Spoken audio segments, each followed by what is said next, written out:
From LinkedIn News, I'm Leah Smart, host of Everyday Better, an award-winning podcast dedicated to personal development. Join me every week for captivating stories and research to find more fulfillment in your work and personal life. Listen to Everyday Better on the LinkedIn Podcast Network, Apple Podcasts, or wherever you get your podcasts. From LinkedIn News, I'm Jessie Hempel, host of the Hello Monday podcast. Start your week with the Hello Monday podcast. We'll navigate career pivots. We'll learn where happiness fits in. Listen to Hello Monday with me, Jessie Hempel, on the LinkedIn Podcast Network or wherever you get your podcasts. Hello, my friends, and welcome to another exciting episode of Negotiate Anything. This show is produced by the American Negotiation Institute, and with over 5 million downloads and listeners in over 180 countries, listeners just like you have made this the #1 negotiation podcast in the world. Hi, my name is Kwame Christian, and I am the founder and CEO of the American Negotiation Institute. Here at ANI, we believe that the best things in life are on the other side of difficult conversations, and we are passionate about providing you with the best content that will help you to make your difficult conversations easier, both at work and at home.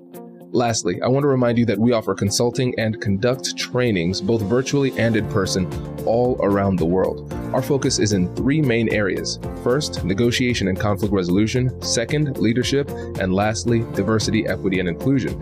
Check the link in the description below to learn more about how we could work with you and your team. And now, without further ado, let's jump into the interview.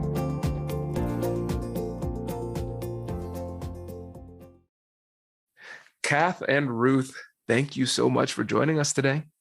We are thrilled to be here. Thank you. It's our pleasure.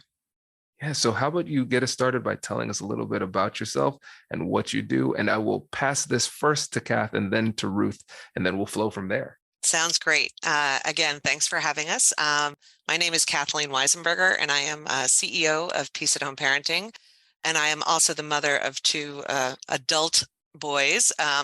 They'll always be my boys. And I am loving being involved with Peace at Home Parenting as the CEO for the last 3 years. And what Peace at Home is really is a toolbox of interactive live training workshops, proven solutions, and compassionate support delivered by just our amazing team of experts to help parents navigate kind of the predictable childhood experiences from birth to young adulthood, but most importantly, also those unexpected things, everything from gender and sexuality and special needs to the hot topics that are facing our country these days, from school shootings.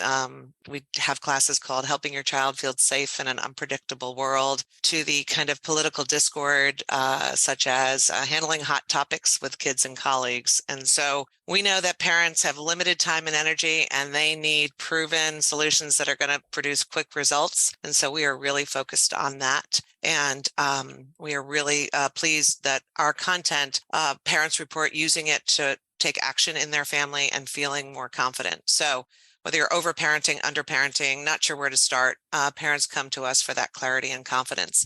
And we work with parents directly, but we also work with parents through corporations such as the Hartford and OMG, to educational systems from MIT and Emory down to local school districts, nonprofits, and government entities like Big Brothers and Big Sisters of New York, and Husky Health. And so what all of them have in common is that they understand that helping parents thrive at home is critical to their success. And as that is our mission, we are grateful for their partnership, and we love bringing people peace at home. That is incredible. And as a CEO, I realized I need to work on my little elevator pitch, because that was perfect. That was really good. That was great. Well, thank you for the important work that you do.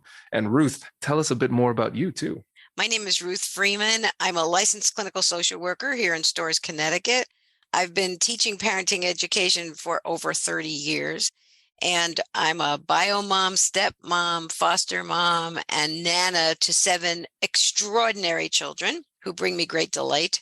I was teaching parenting education at a corporation at Aetna, and this very young woman for 2 years was saying, parenting is the most popular wellness class we have. You've got to go online. And she tortured me for 2 years.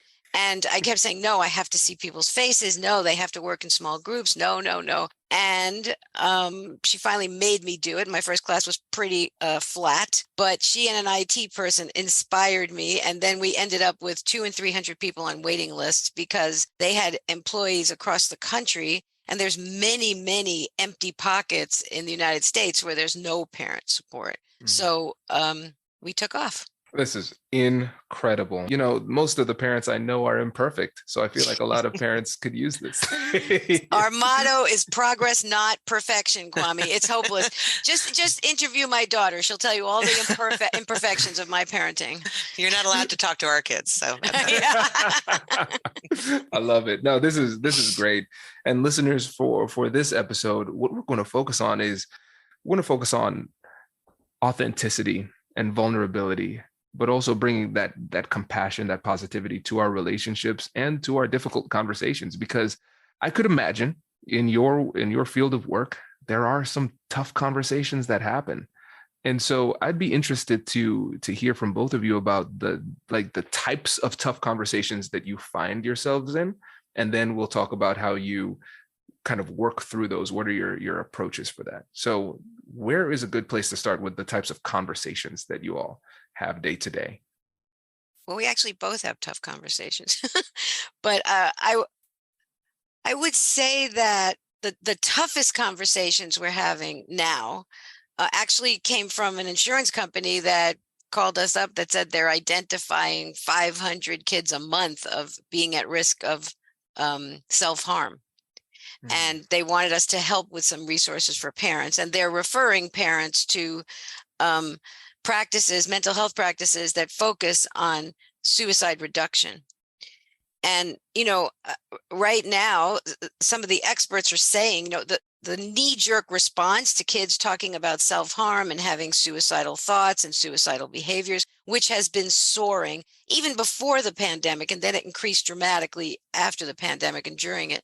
The knee-jerk response is put the kid in the hospital, which is sometimes absolutely required, but sometimes it can make things worse. And knowing how to respond is the key.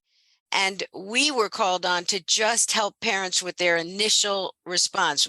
We refer to experts in that field, but just when a parent discovers that their child might be cutting themselves, for example, that first conversation has to do so many things. You have to, first of all, take the blame off the parent and the shame, because that's the first reaction. I've done something wrong. I've caused it. And it's so much more complex than that. So joining with the parent, entering into their worries, listening to their fears, and then moving towards problem solving together.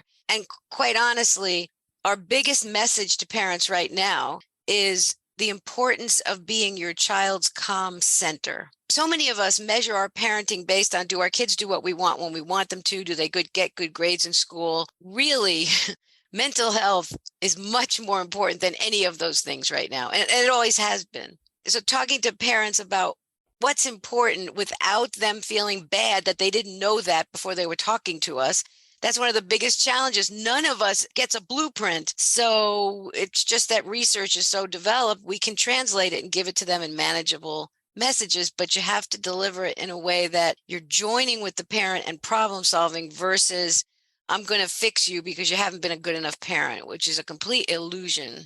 And then so much of what we do is relationship focused, right? So it's based on the parent-child relationship. It's based on the parent relationship with whoever they're co-parenting. And it starts with, our relationship with the parent and helping them develop and navigate the tools that are going to have those positive conversations that are going to make people feel that they can be vulnerable and honest and not project their concerns on, the other person, and really listen and try to help work together to solve the issues. My hand is hurting from all of these notes. Sorry. This is so good. Well, one of the things that I like so much about this approach of the way that you interact with the parents is that it's the listeners of the podcast would identify that it's really similar to the compassionate curiosity framework. So with the compassionate curiosity framework, We acknowledge and validate emotions. We get curious with compassion, and then we use joint problem solving, working with the other side collaboratively to solve the problem using future-focused problem solving. And so what you said, Ruth, is you take the blame and shame of the parent, you try to take that out of it, and then you work through those emotions with them, and then you work to move toward problem solving. And I think in a lot of these situations of distress, what we try to do is we say, there is a problem, I'm solving it now first. And that's it. And it shows that we don't have a full understanding of what the real problem is. Because if we run to like solve the problem, listeners, I am aggressively using air quotes as I say, solve the problem here. We inadvertently create other problems that are more problematic than the original problem, just exacerbates the issue. So I really love the approach that you're using here. Does your company invest in professional development training? If you believe that your team would benefit from a negotiation workshop, all you need to do is go to our website, fill out the workshop request form, and then we'll set up a time to chat. These workshops are completely customizable, and we've done them all around the country. Negotiation and conflict resolution skills are beneficial across all professions, but they're especially useful in procurement, purchasing, sales, sourcing, and contract management. Our calendar is filling up quickly, and we even have some workshops scheduled for next year. If you think you might want one, I'd suggest reaching out soon so you don't miss out. Check out the link in the description to learn more, and we will be right back after this.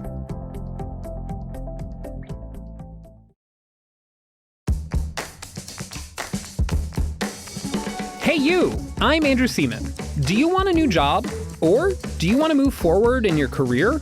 Well, you should listen to my weekly show called Get Hired with Andrew Seaman. We talk about it all, and it's waiting for you, yes you, wherever you get your podcasts. Brace the rudders! Raise the sails! Raise the sails! Captain, an unidentified ship is approaching. Over. Roger. Wait, is that an enterprise sales solution? Reach sales professionals, not professional sailors. With LinkedIn ads, you can target the right people by industry, job title, and more. We'll even give you a $100 credit on your next campaign. Get started today at linkedin.com/marketer. Terms and conditions apply. You know, I want to say what those steps I remember reading this about you, but the compassionate curiosity, acknowledging emotions, future problem solving, those are literally tools that we teach parents. So if you want to help, a child regulate their emotions, one of the first things you can do is recognize their emotions and understand them. And as parents, we think we know our kids. We think we know why they're upset. And that compassionate curiosity is one of the foundations of having an authentic, positive interaction with your kid that leads to problem solving. Because when they came in the door yesterday and slammed their book bag on the floor, you might have concluded that it was their math teacher again. And maybe it was. But if they slammed their book bag down on the floor today, we really have to clear out our assumptions and go, wow, you seem really, really frustrated. And you take a shot at guessing what the feeling is. And that gives them, it's called an open response. It invites them to say, no, I'm really, really hurt. And then you can have a conversation from there. The very first step, which is really hard for parents, is to understand the problem according to the child. The parent always has a theory about why this kid is having a problem with the math teacher. But when you listen with that open, compassionate energy, you may hear another thing underneath this that you didn't realize. And you're also strengthening your child's emotional intelligence because you're giving them an opportunity to explore their emotions and why they're happening. And there's so many positive things happening. So it's a complete parallel process to what you're describing, Kwame. Absolutely. And I love that you said we have to understand the problem from the perspective of the child. Because in difficult conversations in general, our goal is to understand the problem from their perspective as well. Because we understand it from our perspective. Okay, we got that. But true empathy is understanding how they see, think, and feel about the situation. It doesn't mean we agree. We don't need to agree with what they're saying, but we do need to empathize and acknowledge that and have them feel heard and seen. And what you said was brilliant. You said, as parents, we think we know what the problem is.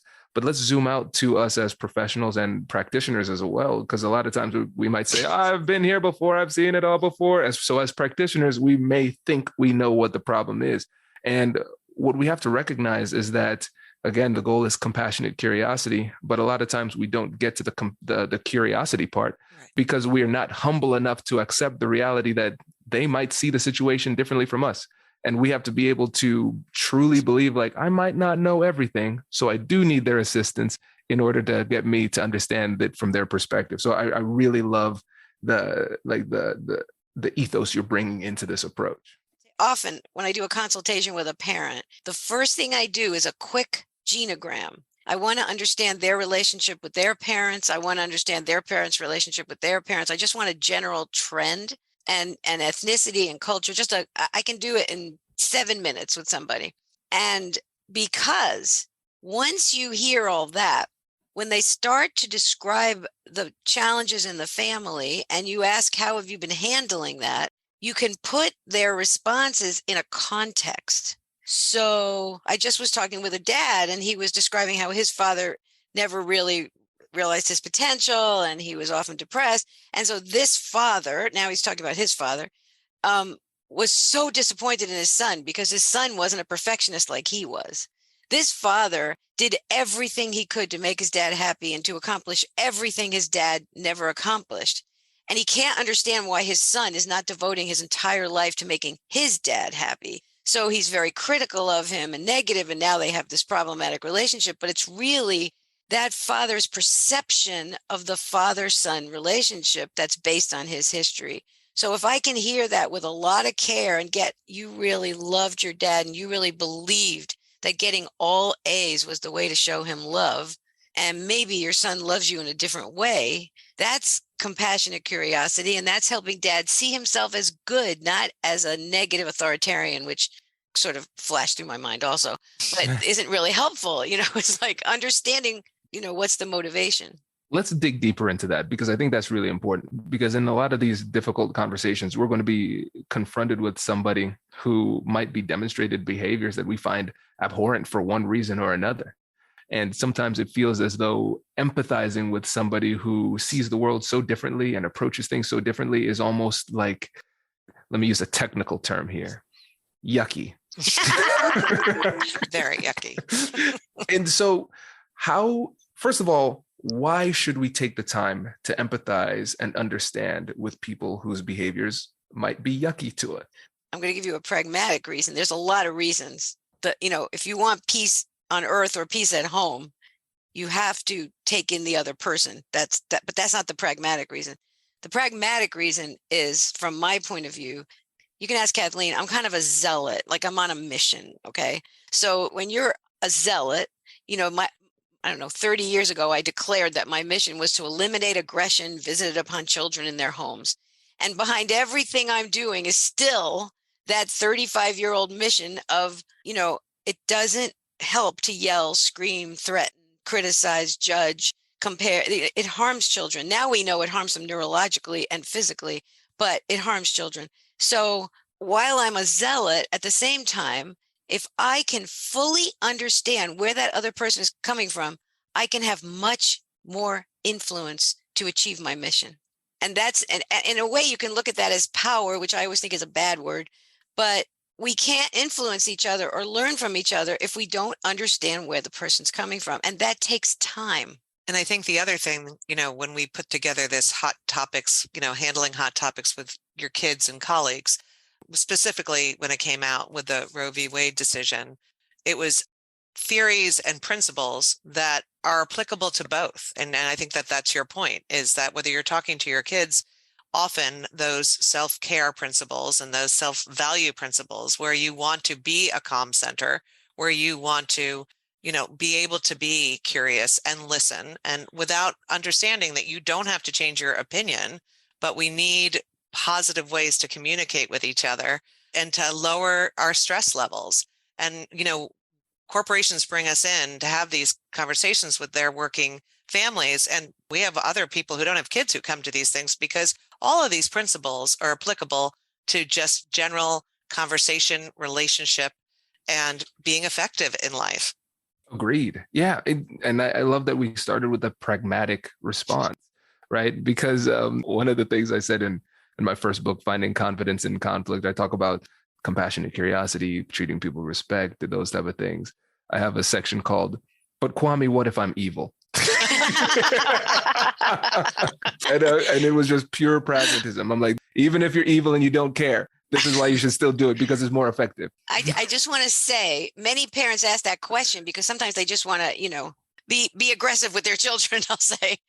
But, as a therapist, one of the principles is human behavior is always logical, but you just have to be patient enough to find the reasons behind the behavior. And honestly, people come in to my office, they do, online coaching, and they're describing things they're doing in their relationships that are mind-boggling. But they know it. They're saying, "I can't stop yelling at him. I can't, whatever." But if we look back at their childhoods and we look back what's triggering them, we're working with David Hanscom, an orthopedic surgeon, who's talking a lot about chronic threat physiology, that many of us are walking around in this state of just, what we call fight, flight, or freeze. And it doesn't make any sense to say, oh, that parent's going into fight, flight, or freeze when they walk past their kid's bedroom and they're on their phone instead of doing their homework. But the truth is they're having a thought that this kid is going to end up living in my basement. And that thought creates cortisol, adrenaline, all the same stuff as a car coming down 100 miles an hour on the road and you jump out of the way. It's the same stuff biologically. And when that's happening, people don't have access to the thinking parts of their brains very well. So the other things are happening. They're getting angry. They're trying to control the situation. They're panicked. And our relationships are operating like this. And media is feeding that like crazy with quick messages about that and with big, long stories and dramatizing things. So teaching parents the essential skills of calming their brain and recognizing the impact of their childhoods on their behaviors really puts them at ease. They're like, I'm not an evil person. They feel like an evil person. They go to bed every night and say, I'm not going to yell at that 2-year-old. And then tomorrow morning when they're late for work, they're yelling. But when they understand how scared they get if they're not going to show up on time or what's going to happen for them based on their childhood, then they have compassion for themselves, which is what really matters. Absolutely. This is so well said, because, and I like that point that you made about everything being logical if you take the time to understand it. And we're not condoning bad behavior. We're saying we're taking the time to understand the roots of that bad behavior so we can actually address the real problem. Because anybody can go into any home and say, hey, stop hitting your kid, stop yelling, stop doing those type of things. Anybody can do that. And then the thing is, it's not going to stop. Well, the question is, why isn't it going to stop? And going back to the word that you used before, the power-based approach, most of the time in these everyday human interactions, we don't have the power to compel somebody against their will to do the right thing. Right. So a power-based approach is completely lacking in legitimacy because we don't have the authority to just force people to do the thing. And so, it's ineffective. It doesn't 100%, work. Right? Because Right. It's kind of like a toothpaste, right? So if you squeeze the toothpaste, it just like moves to another area. So if we just decide by force to like shut this behavior down, cool. I'll explode elsewhere. So Right, so it's so exactly. important that we take the time to understand. And Kwame, I want to say something. Not being able to change people's behavior and understanding that behind behavior, there's some logical explanation. That is one of the biggest messages we're giving parents right now, because parents often perceive misbehavior in children as something to be managed or controlled. But in fact, with the pediatric mental health crisis and rates of depression, anxiety, and self-harm soaring among children and teenagers, teaching parents that when your child is constantly, oppositional, constantly not following directions, constantly fighting you, or not coming to dinner or staying in their room, or those behaviors that you want to manage by taking away their phone are really symptoms. And quite honestly, parents are the missing piece in all of our efforts to address the pediatric mental health crisis. I see governments and nonprofits all creating trainings for therapists, trying to increase the mental health, the number of mental health providers. They want schools to do mental health services. They're doing everything. They're pouring, millions of dollars into all kinds of resources, but they're not giving parents, who Bessel van der Kolk, the father of trauma, says are the most powerful mental health intervention known to humankind, is the parent-child relationship. They're not giving parents the tools they need. We're not born recognizing that a kid screaming and yelling might have an unmet need behind it. We just want them to be quiet, and we'll do whatever it takes. But parents are hungry for this, and it's very hard to take the time to do it, because we have 66% of working parents experiencing parental burnout. So there's too many demands on them with too little resource inside them. It's a very complex moment in our culture, and I don't know how it's going to unroll right now. Yeah. And the other side of that statistic, Ruth, that people don't talk about enough, when you say 66% of parents are experiencing parental burnout, this is the part that other people don't really appreciate. The other 24% are lying.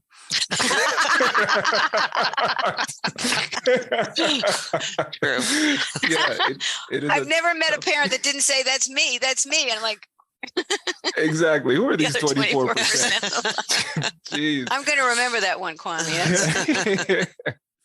And so before we go, I want to make sure that we're leaving parents with some tools here. So parents and professionals, because I feel like if you can start to manage your emotions effectively at home, it becomes a lot easier to do it elsewhere. So what would you say are the key tools that parents need in order to be there and be that calm center for their kids? Well, it's different for each parent, I want to say. There's no one size fits all. And we have lots of classes on this, Kwame, so people can reach out to us. But one thing I want to say is that there's a new book by Mona Delahook called Brain Body Parenting. And that book really talks about the neurobiology of kids. And she points out that kids have different ways of calming down. And as parents, we often use our way of calming down to calm the kid down. So I feel better if somebody talks to me in a soothing voice. But my granddaughter, if she goes off to her room, she goes to her room, she slams the door, and in like 2 minutes, she's calm. She needs space. So some parents are kind of trying to move in, get their kid, take a breath, take a deep breath. But really, the kid needs space for their brain to calm down. Some kids calm down with action and noise. Some kids calm down with quiet. So for kids, we have to be observers and see, and even talk to them when they're not upset and say, what helped you calm down before when you were so disappointed that we weren't going out? So we talk to the kids. And for parents, it starts with attunement to your own physical sensations. Many of us are just walking heads. We're not noticing that our chest is tightening up while we're talking to somebody. So it's noticing your physical sensations and having a brain calming practice that you do every day so it becomes a reflex. For me, that's diaphragmatic breathing. If I'm stressing out in a meeting or something, I'm going to take deep breaths down to my belly. My shoulders will go down. My voice will get quieter. That's mine. And I do it every day. And I'm really good at it. Now it's a reflex. If my husband starts to be an idiot, I take a deep breath automatically. So I think that everybody, we have teachers that specialize in this, and they say, and mindfulness practices are great. But we just say, find that practice, do it 5 minutes a day, become expert at it, and call on it. That's the most bare bones, simple answer that I have. We like to remind parents, that old airline adage, put your own oxygen mask on first, right? So take care of yourself because you're going to be better for your kids, your partner, and anybody else you come in contact with. And I think, the whole idea of curiosity and listening, there is power in being quiet sometimes. And I think that that's important. And then I think one of the things that we all have to get back to real fast is joy and playfulness. And we all have to be a little wacky and a little fun and just remember what that's like to be like with each other and our children. And I think we'll all get there together. I love this. Could not agree more, my friends. Well, Both of you, thank you so much for coming on the show. This was incredible. If you see, I have just not stopped taking notes throughout this entire thing. This is great. Before we go, just remind the listeners about how they can get in touch with you and learn more about Peace at Home. Sure. So you can find us on the web at peaceathomeparenting.com, and you can always email us at solutions@peaceathomeparenting. And we'd love to hear from you and connect. So thank you. Congratulations! You've just joined an elite club. By listening to a full episode, you're now officially on the Negotiate Anything team. So welcome aboard. What most team members do is they subscribe to the podcast because that allows them to automatically get the latest episodes of the show. The best things in life lie on the other side of difficult conversations. Keep learning, keep practicing, and keep getting better. Your relationships will improve, your career will soar, and you'll have the confidence you need to get the most out of these crucial conversations. Again, thank you for joining the team. We're excited to have you, and I will see you in the next episode. I'll catch you later.